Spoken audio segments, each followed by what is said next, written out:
ganda. Let's unbox this birthday gift na natanggap ko nung birthday ko.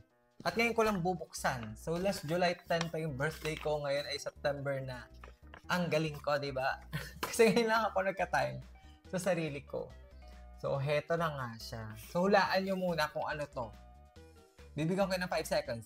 3, 2, 1, 5, 4. Hindi nyo nahulaan. So heto na nga. Tinin! Oh, hulaan nyo kung ano to. Oh. As you can see, may pangalan ko pa. Owen Ranger. Oh, bakit kaya sa customize ito? And nakatutuwa dahil meron akong ganito. Thank you nga pala syempre sa nagbigay nito. Thank you, babe. So, yun o, Owen Ranger. Ayan, may nakalagay. May message siya. May message. Wait. Ito muna. Ako muna. For my eyes only, bago kayo. Oh. Owen Ranger is laying since July 10, 1990X. Uy! Siyempre, kasi malalaman yung edad ko pagka sinabi ko kung ano dyan.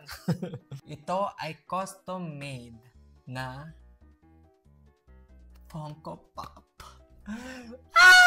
Alam nyo ba yung mga sikat lang yung may ganito? Hindi naman ako sikat, pero gusto ko magkaganto. Bakit ba? Nangingialam ka.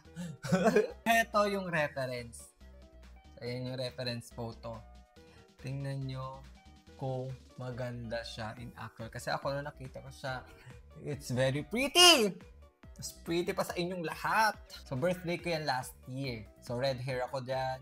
Tapos, may red akong teddy bear na malaki. Naka-Japanese kimono.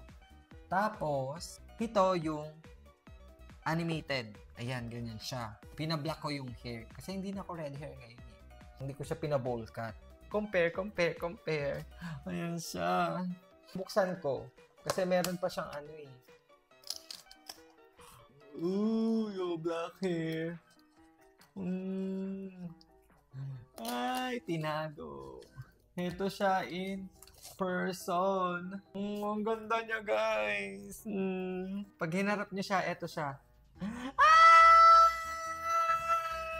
Ang ganda-ganda niya. It's so cute. Ganda niya, guys. Look at the details. Yung shoes, yung teddy bear, yung mga flowers sa kimono. Gusto ko siyang i-recreate, kaso yung kimono ko kasi wala ni. Yung shoes ko na andito pa rin. Tapos yung aking teddy bear na andyan pa rin naman. Ang ganda. Pretty.